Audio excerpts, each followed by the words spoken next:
வணக்கம் அன்பு நேயர்களே! நான் உங்கள் அன்பு தோழி யோகப்பிரியா. இது நம்மளோட சேனல் மனிஸ் டிராவல்ஸ் வித் ஹோப். கடந்த சில நாட்களாகவே ஆன்மீக சுற்றுலா அப்படிங்கிற பேரில் நாம் முருகனின் அறுபடை வீடுகளுக்கு சென்று வர வீடியோக்கள் பார்த்துட்ருக்கோம். அப்படி பார்க்கும்போது இன்றைக்கி நம்ம பார்க்க போகிறது பழனி. முருகனின் 3ஆம் படை வீடான பழனிக்கு தஞ்சாவூர்லேருந்து எப்படி போகலாம் அப்படிங்கிறத நம்ம பார்க்க போகிறோம். தஞ்சாவூர்லேருந்து பழனிக்கு எந்த ஒரு டைரக்ட் ட்ரெயினும் கிடையாதுங்க. ஆனால் இனிப்பு ரயில் மூலியமாக நாம் போக முடியும்.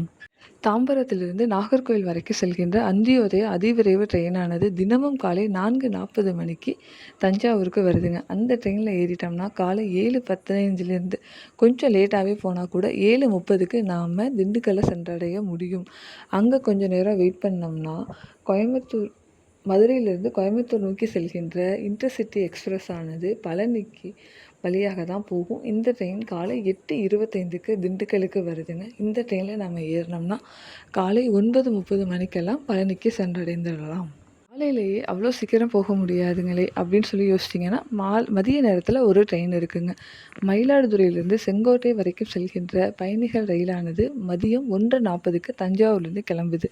இந்த ட்ரெயினும் அந்தியோதயா மாதிரி அன்ரிசர்வ்டு தான். ஆனால் அந்தியோதயா விட இந்த ட்ரெயினுக்கு கட்டணம் கொஞ்சம் கம்மிங்க. இந்த ட்ரெயின் மதியம் 1:40க்கு தஞ்சாவூர்லேருந்து கிளம்பி 4:30 மணிக்கு திண்டுக்கல்லை சென்றடைகிறது.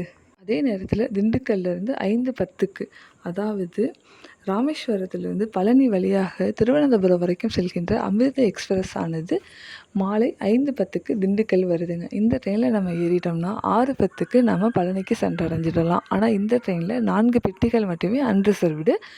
கூட்டம் கொஞ்சம் அதிகமாக இருக்கும். நம்ம பார்த்து போகணும். இது கூட்டம் அதிகமாக இருக்குன்னு சொல்கிறீங்களே, வேறு ஏதாவது ட்ரெயின் இருக்கா அப்படின்னு கேட்டிங்கன்னா கண்டிப்பாக இருக்குதுங்க. திருச்செந்தூர்லேருந்து பாலக்காடுக்கு செல்கின்ற ட்ரெயினானது பழனி வழியாக தான் செல்கிறது. இந்த ட்ரெயினானது தினமும் மாலை 5:50க்கு திண்டுக்கல்லிருந்து கிளம்பி 7 மணிக்கு பழனிக்கு செல்லுதுங்க. இரவு நேரத்தில் கூட நம்ம சாமி தரிசனம் பண்ணலாம். இல்லைன்னா மடத்துலையோ இல்லை அங்கே கோயில் வளாகத்துலேயோ தங்கி இருந்துட்டு மறுநாள் காலையில் கூட நம்ம சாமி தரிசனம் செய்ய முடியும். பழனியிலேருந்து 60 கிலோமீட்டர் தூரத்தில் தாங்க கொடைக்கானல் இருக்குது. அழகான மலைப்பகுதியில் ட்ராவல் செஞ்சு நாம் போகக்கூடிய கொடைக்கானல் பக்கத்தில் தான் இருக்குது. விருப்பப்பட்டவங்க அங்கேயும் போகலாம். இது நம்ம விருப்பம்தான். கோயிலுக்கு போயாச்சு, சாமி கும்பிட்டாச்சு, ரிட்டன் ஊருக்கு வர்றதுக்கு ட்ரெயின் இருக்கான்னு கேட்டிங்கன்னா முன்ன சொன்ன மாதிரியே இணைப்பு ரயில்கள் மூலியமாக வரலாங்க. அதாவது பாலக்காட்டிலிருந்து சென்னை சென்ட்ரல் வரைக்கும் செல்கின்ற ட்ரெயினானது பழனியில் நின்று தான் செல்கிறது. இந்த ட்ரெயினானது பழனிக்கு மாலை 5:50க்கு வருதுங்க. இந்த ட்ரெயினில் நம்ம ஏறிட்டோம்னா 7:25க்கு திண்டுக்கலுக்கு வந்துடலாம். நம்ம முன்னாடியே சொன்ன மாதிரி இந்த அந்தியோதயா ட்ரெயினானது 8:35க்கு திண்டுக்கல் வருகிறது.